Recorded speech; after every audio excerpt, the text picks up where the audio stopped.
Hi, I'm Calvin out of Louisville, Kentucky, branch 555. I'm here to talk about injury prevention. Experience should improve judgment, not just confidence. When I think about injury prevention, I think about it differently depending on where someone is in their career. When you're new to the yard, every lift is unfamiliar. You're learning how awkward loads behave, where to grip them, how they're balanced, how they move. At the same time, your body is adapting to the physical demands of the job. You're developing strength, coordination, endurance, and body awareness. At the same time, I don't think that the biggest challenge is strength. I think it's experience. As time goes on, something changes. You get stronger, more efficient, more comfortable. That's a good thing because this job is physical and the reality is you're going to lift. Manual material handling is simply part of what we do. The goal isn't to eliminate lifting. The goal is to approach every lift with a strategy that minimizes unnecessary risk, not just for today, but over the course of your career. But experience brings with it its own challenges. As you become more comfortable, it's easy to fall into the trap of becoming really good at doing the wrong thing. A method can feel normal simply because you've done it 100 times before.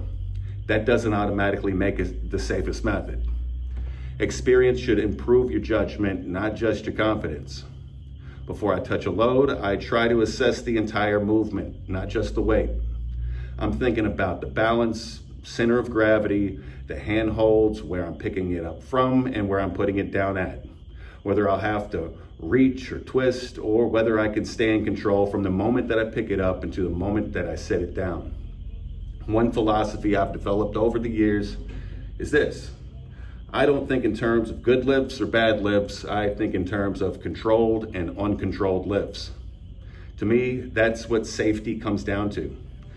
If I have to fight the load, constantly adjust my grip, or struggle to maintain control throughout the entire movement, that's a sign to me to stop and rethink how I'm going to move this thing.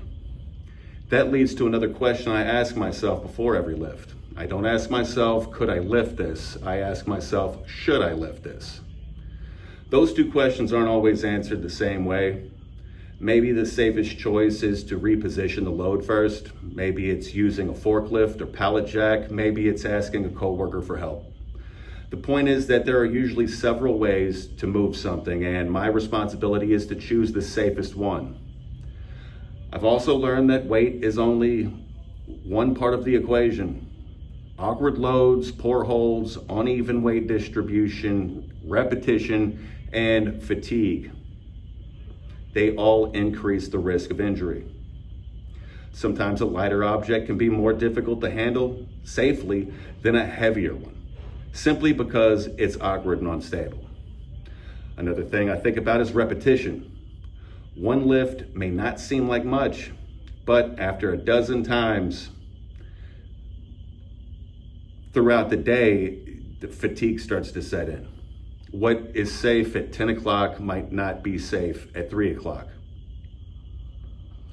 Every lift starts before your hands even touch the load. The safest decision is usually made before you even touch the product.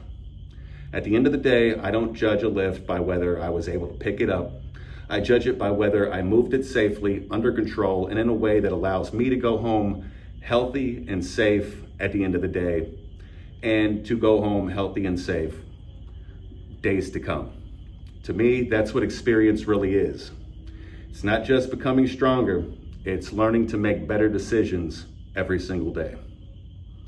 Thank you for your time.